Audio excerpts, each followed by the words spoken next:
are you doing? I'll tell you what you're doing. You're listening to the Elder Scrolls Lorecast. Either you are, or I'll be skipping rope with your entrails. Ta-ta. This is the Elder Scrolls Lorecast, your source for lore and so much more. Adventurers, welcome back to the Elder Scrolls Lorecast. This is your host, Tom, or Robots, and Lotus is still on paternity leave, so congratulations again to him and his wife and the new baby. It seems they're doing very well, but he's going to take another week off before returning, and next week is our patron chat, so that's just a reminder here right at the beginning. If you'd like to join us for that, that's on the 26th, on Thursday night here in the U.S., 9 p.m. Eastern, 6 p.m. Pacific. And who knows, maybe Lotus will pop in for that. But if you'd like to join us, you can always jump into the Discord and let us know what your thoughts are. If you already are one of the patrons who can do that, or you can go to patreon.com and sign up. But that's not what we're going to talk about right now. I'm going to save the rest of that for the mid-break. We are talking about something that I thought would be really interesting to find out. There are certain types of information that the developers have, and that we, the players, think we can estimate, but we don't actually have the data. Now, the developers, especially when it comes to online games, like something like Elder Scrolls Online, are tracking lots of data. They have pages and pages and spreadsheets of all the different details around how characters engage with the world that they're playing in. But when it comes to single-player games, especially early on in the series, those games weren't online. And even something like Skyrim isn't an online game in the sense that you don't play it online with your friends or anything like that. But it is an online game in the sense that it exists online for purchase and on sites like Steam. And also now the console generations have been online for a while. And what that means is that when you do certain achievements on those platforms, those numbers are tracked. And that's just one of the ways that developers or publishers can keep track of some of the things that are going on, even in online games. So what am I talking about here? I'm talking about the debate. Well, I guess it hasn't been a debate, but maybe it should be. Everybody repeats the meme of, well, if you play Skyrim long enough, or even Oblivion or whatever, that eventually everyone becomes a stealth archer. And this is one of those concepts that I just took to be true because I found it true about myself. My default is to, even when I'm messing with other things, kind of lean towards stealth archer in the games. And I think that has a number of reasons that we can speculate about. One of them being that the way the gameplay kind of works lends towards that. You get a lot of advantages. You have a lot of solutions to problems that you're in if you go that route. But then it also does mean that when you have to deal with enemies in your face, it's not as easy to handle. It's also a lot of fun. So I get that as well. But here's the question. Is that actually true? When people are asked, what do you go to most of the time? Whether it's melee or bows or crossbows, spellcasting or staves, however you pronounce that. You know, you can cast spells with your staves, and you specifically need to have a staff. You don't actually have to be somebody who's very good at that spell type in order to cast it. And I can imagine if you have enough soul gems, you could build a staff wielding build. I'm sure that's not impossible. And so I decided, you know what? We should find out what people go to. Is it actually true that people prefer bows over melee or spells or staves? Or is it not? And I think the details, well, they might surprise you. I put out a poll. I've listed the poll on our Discord channel, on Twitter, on Threads, and on the Elder Scrolls Lorecast YouTube page. And we got 225 responses.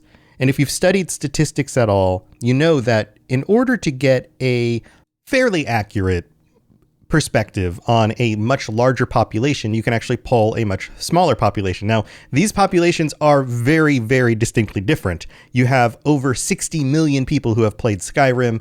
You add on top of that Oblivion and Morrowind, and let's just call those the more modernized single-player mainline Elder Scrolls games.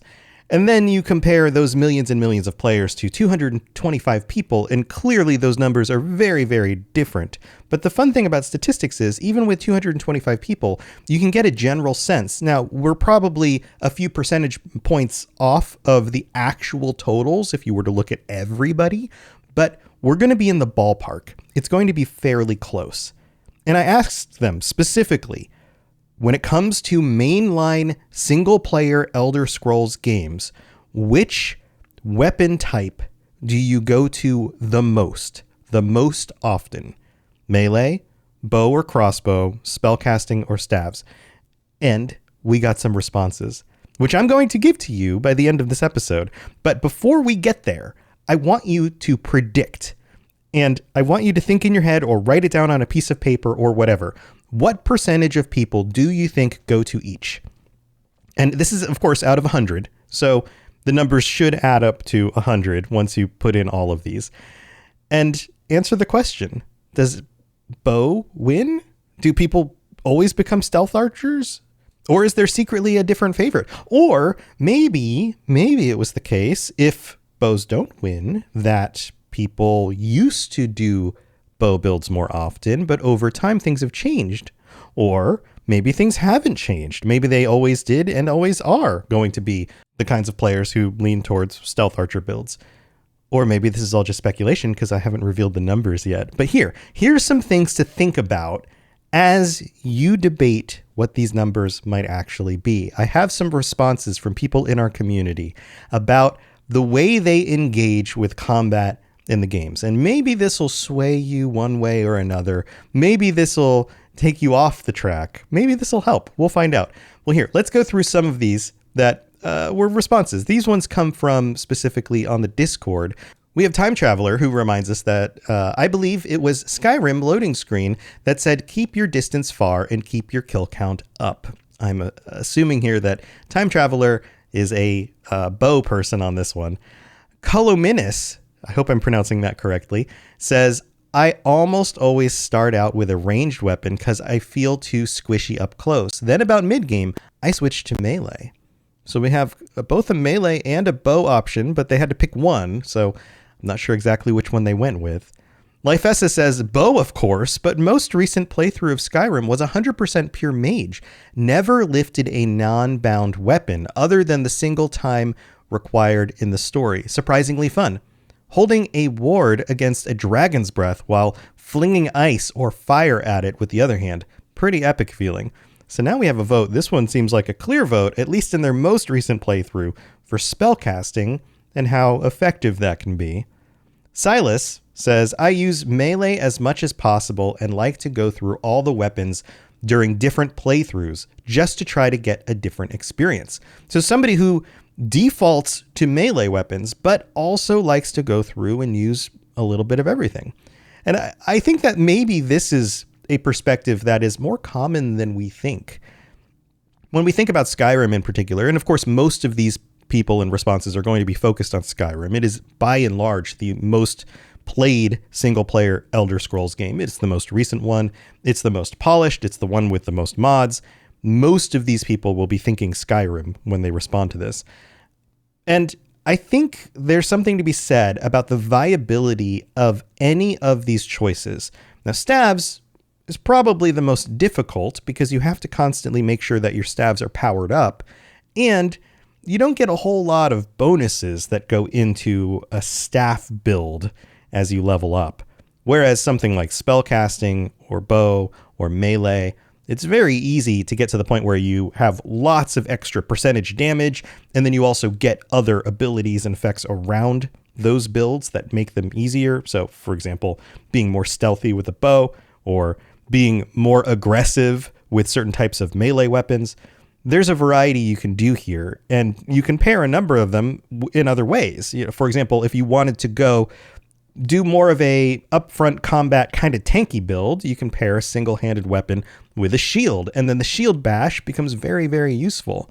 If instead you wanted to go battle mage and have a weapon in one hand and a spell in another, it totally can work. And then you have to decide, okay, well, which one of these things do I default to most? Am I a warrior that also uses magic, or am I a magic user that can also use a sword? That changes up the gameplay as well, but it's 100% viable. You can make these builds. We get some other responses here. We have Thalneus Valmorn, I hope I'm pronouncing that correctly, who says, I usually go stealth build with Nightingale armor and a bow, but a lot of times I also just choose to go full steam ahead and pick the best melee weapon I can find and charge in. So again, another split. Somebody who likes, especially with the Nightingale armor, to be sneaky and go stealthy with a bow, but also enjoys the melee combat as well. So I have to wonder, which one did they pick? Did they choose? Which one did they think they use most often? Teacup says, I picked both melee and range because it is a straight vanilla game and I am using bow and crossbow. However, if I can mod Skyrim, especially with true directional movement mod, I'm going two-handed sword all day. And I responded, all right, well, you got to pick one of them. So, and that's true for everybody. Everybody has to, you're supposed to just pick one. So I'm not sure which one Teacup picked, but I totally get it. Splitting this up and going kind of two things at once. Another response, Fulcrum responds and says, I use both bow and melee. Another bow and melee split. I love the up close and personal of melee, and I love the sneakiness that the bow allows. Obviously, certain classes call for certain weapon choices in an ESO, but those are my go-to choices. So lots of split builds. Lots of split builds. Now, Villain Behind Glasses has a different perspective. Spells all the way. I love playing crazy murder hobo wizard or a necromancer. And then leaves the gif of Jamie from Mythbusters, and it says, Jamie want a big boom. So that's the first response about magic that has really focused in on magic, on spells. Now, is that going to sway your opinion just because more people have been saying melee and bows? Do you think magic users are less common, or is that just some of the people who felt like chiming in? What's it going to be? Which do you think it is? And what percentages? Let's move on. We have this other one from Ellen513 who says, I wish there was an option for a spells and melee combo. Now, this isn't melee bow combo. This is spells and melee combo. I usually do a restoration / blade of woe combo in Skyrim. I like having an option to heal on the side for whenever I'm not sneaking or get caught. But I have to choose one. I choose spells because if there is magic available, it's too epic for me not to go for it. Which raises the question. Imagine living in a world like Tamriel, where magic is a very real thing, and you're in a situation where you are fighting a dragon, and you have the option of running at it, getting right up in its face or its hindquarters or wherever you happen to be able to get with a sword or an axe or a club or a hammer, and trying to wail away on that dragon with a melee weapon up close, knowing that all it would take is one stomp of a foot or one chomp of its giant mouth with its huge pointy teeth, and you'd be done. Or you can stand back with a bow and shoot at it, knowing that a lot of those arrows aren't really going to hit their mark, and even if they do, they're tiny compared to the size of the dragon. It would be like getting splinters if you're a human being walking around with your shoes off. Or you have the option to go spells, to cast magic, to stand back and throw fireballs out of your hands, or lightning across the dragon's face, or heck, to summon other creatures, other spirits, other Atronachs, things to fight for you, or to use illusion magic in order to confuse the dragon, to make it less likely to actually eat you and be distracted by your illusions. How, in a world where that actually exists, why would anybody who has the option of casting magic spells for combat choose something else? it seems silly. It seems like, here's an analogy.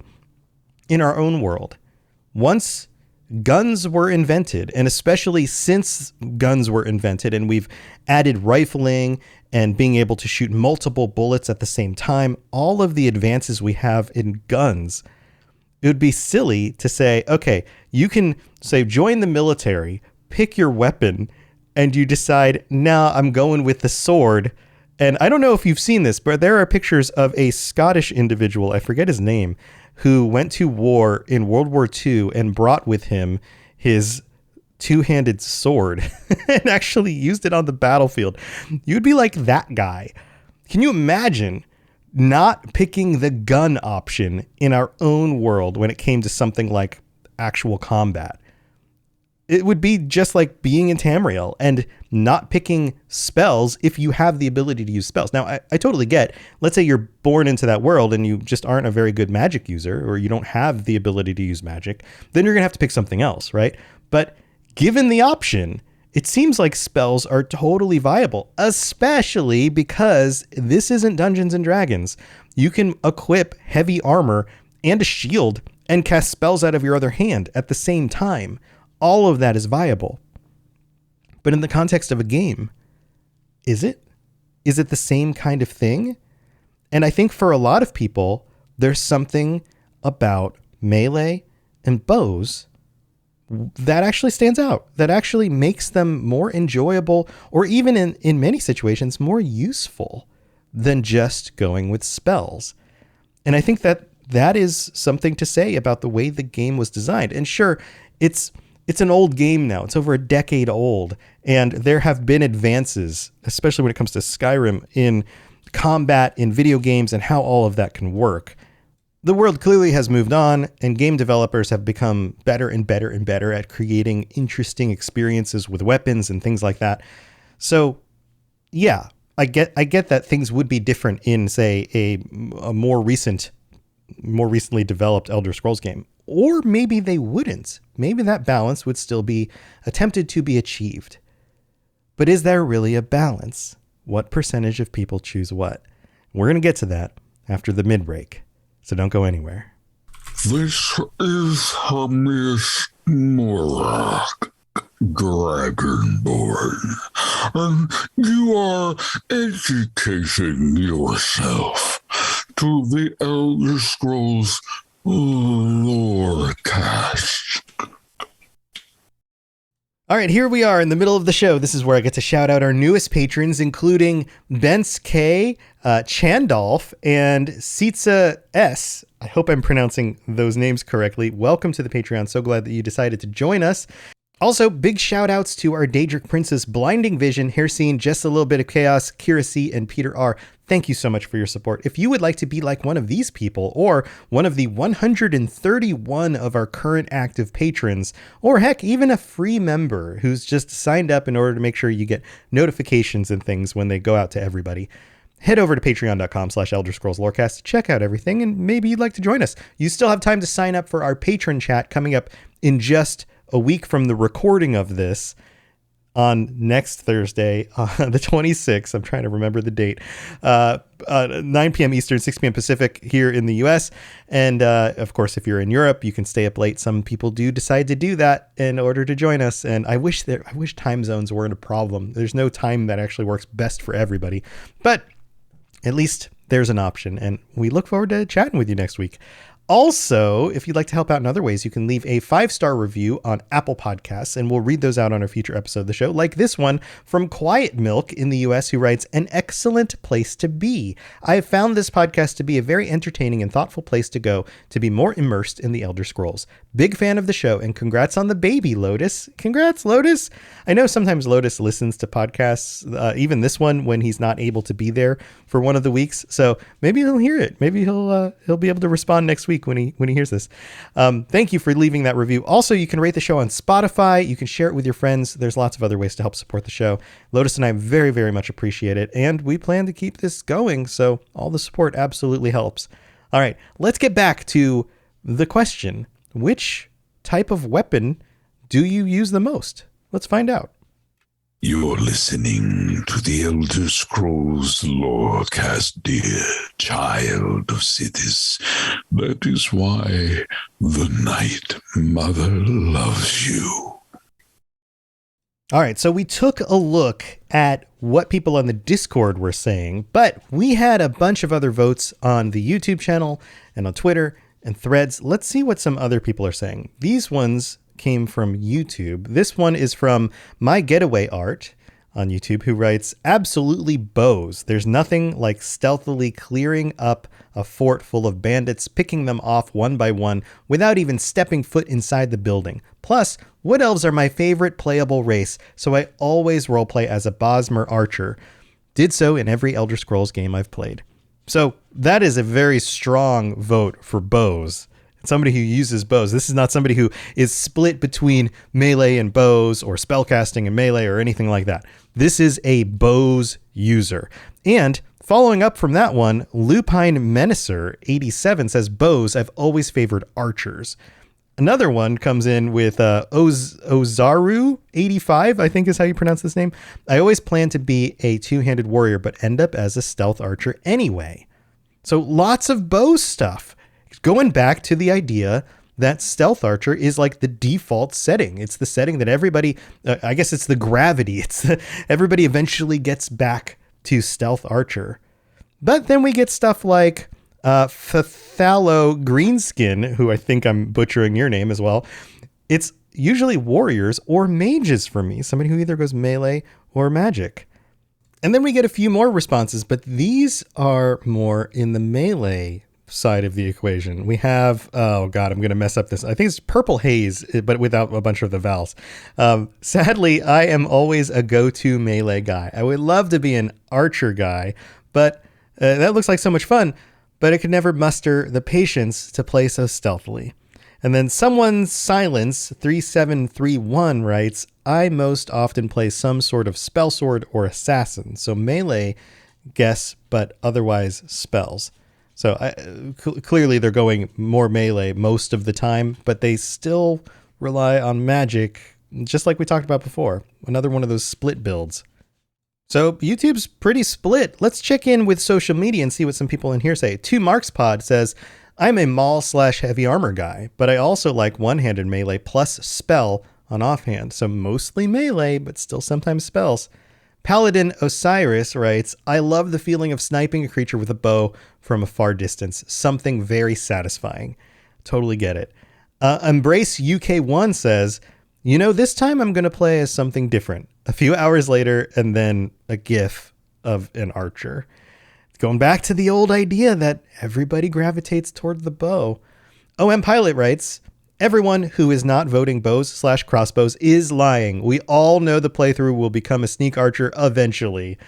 Raising some questions that anybody who voted something else is just ignoring the fact that they always go back to stealth archer. Maybe that's true. Maybe it's not. The Notorious Bigfoot writes, hammers, axes, and daggers mixed with spell slinging, mostly illusion and alteration with a hint of restoration. So another spell sword. I'm guessing they voted melee first, spells second, because they listed it in that order. But again, I'm not sure exactly. I just have the stats. I don't have the detail on what each person specifically voted. But then we have Radio69, who writes, my love for spellcasting started in Oblivion, and it has yet to leave my system. So another one for spells. And if you notice, nobody's talking about staves. I prefer staves. It sounds fancier for some reason. Nobody's talking about staves. So I think you could probably gather that that's going to be at the bottom of the list. But when it comes to melee or bows or spells, as you've seen, we've gotten a lot of comments about all three of these, and many comments that mix them up in different combinations too. It's not just, sometimes people pick bows, a lot of times people pick bows, a lot of times people pick melee, but sometimes people like melee with spells also. No, you're seeing combinations of like spells and melee and then bows and melee. Least often you're seeing bows and spells together, which is interesting because you can still make that work. If you feel like you don't have enough armor, you can use spells to create wards, and then you have more armor. Now, the problem with that is you can't shoot a bow with one hand, so it becomes a little bit more difficult to swap back and forth, because at least when it comes to melee, you can hold one hand with a sword or something and the other hand with a magic spell. So I get why that's less common, but it still can be functional. All right, so I've teased this long enough. You've got your numbers in mind. Specifically pick percentages. What percentage do you think of each? Also, have the comments that people have left changed your mind from where you were at the beginning of the episode? I'm so curious about all of this. So please let me know. Chime in on the Discord. Chime in, comment on the patron episode if you're a patron. Leave some information. Let us know how close you were. Did you predict it? Did you change? Were you on track and then somehow got swayed away by the comments? Let me know your thoughts. All right, so let's get into it. The total number of votes, 225. And oh, by the way, if you want to join for future episodes like this, where we go over some of this data, make sure that you are following on social media, robots_radio on Twitch, or I prefer Threads lately, or join us on the Discord or whatever. That way you can get your votes in. Or heck, on the YouTube channel. But all right, so 225 total votes. Let's go least to most. I'm going to go backwards. How many do you think actually went with staves, however you pronounce it, out of the 225? Turns out 11. That's under 5%. Just under 5% of people prefer using stabs. And I knew that number would be low, but that seems really, really low. And in my mind, that creates opportunity. That creates an idea that in the next Elder Scrolls game, they may be able to leverage staves or magical weapons, not just weapons that are enchanted that do like, now this sword does ice damage or that kind of thing, but the kinds of weapons that cast magic spells so that you don't have to focus in on those, learning those things. In order to cast them yourself, you can go with items that do that. And maybe they could build out perks that make those things more valuable. Maybe they could set up certain types of ways to recharge the staves so that you're not burning through so many soul gems. Because a staff build could be really cool when you think about it, especially if you're able to pair that with heavy armor. Now you've got like a kind of like a heavy mage, but somebody who isn't casting the spells out of their own body so much as they're using tools in order to get the job done. Plus, you could pair the staff and another weapon together in fun and interesting ways. So under 5%, 11 people. Next highest on the list, spellcasting. Now, I have a feeling most of you probably predicted that one as well. There were less comments about spellcasting, or spellcasting seemed to almost always get paired with something else. And it almost feels like a secondary thought, a balance option to give you more options when you choose something else. The total number here, 39. So that's just over 17% of players go with spellcasting first. And I have to open up about this. I have tried on multiple occasions to do playthroughs as a mage, and I always nope out of it at some point. I get to the point where the spells go from being like, let's talk about fire. You got like this flamethrower, which can kind of just hit anything in front of you, to casting bolts. And then now the bolts move kind of slowly and characters can sidestep them. And then, you're just wasting a bunch of magic or magicka in order to cast these bolts that don't actually land. That tier of spells has always been the hurdle for me. I'm not sure if anyone else identifies with this, but I've always felt like that tier of spells could be better. If the spells flew more quickly, I would be able to land my shots a lot better. Kind of like the arrow on a bow. Why don't the fire bolts move at the speed of an arrow? Then I'd be able to land my shots. That would make a lot more sense. But and I know since then there have been tons of mods that update the spells and change things around. I'm just talking vanilla here. All right, so next highest on the list. I need a drum roll sound. I guess I could find one, but I don't have one readily available as I'm recording this. Here we go.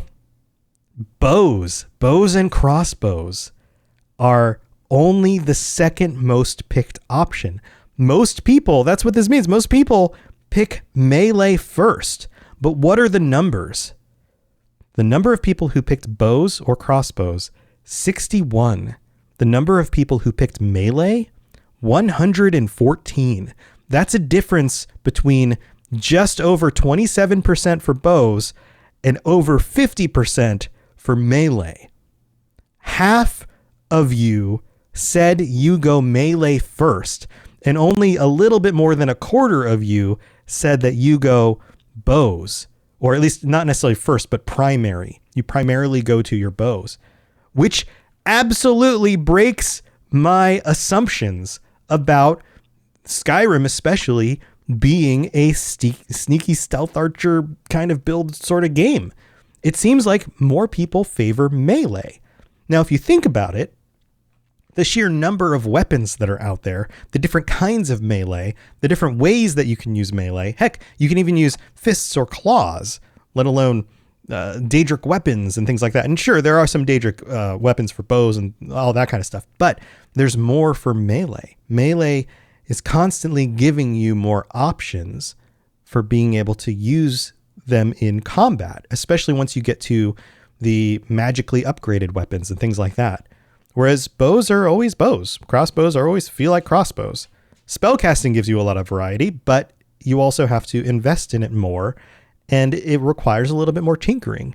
Melee is pretty simple. You put a sword in your hand or hands or whatever weapon you want. You can also grab a shield or have a second hand ready for a spell, and now you can just bludgeon everything to death in front of you. Put on some heavy armor, upgrade that a bit, you become pretty tanky, and the game gets relatively easy pretty quickly with those kinds of builds. So I get it. 50.67% went melee, 27.11% went bows. Now, maybe, like some of you have mentioned in the comments, people are still just lying about it or deceiving themselves. They don't remember exactly which thing they use the most often. But I think this is telling because it shows that these games don't always side and send people to the idea of being stealth archers. So there you go. I thought that was an interesting way to take a look at the data. I'm so glad that you're here. I'm looking forward to chatting with our patrons next week, and hopefully Lotus will be able to join us, and maybe hopefully he's getting some sleep. And a week-old infant is a difficult thing to deal with. I know a number of you are parents out there, and you've been through it too. So good luck, Lotus, and thank you everybody for chiming in and being here and a part of this show. We'll see you next week. Thanks for tuning in to the Elder Scrolls Lorecast. Check out robotsradio.net for more podcasts just like this, and join us on the Robots Radio Discord. Be part of a community of over 5,000 people who are excited about video games and so much more. Robots Radio. Games, lore, stories, community. Just press play.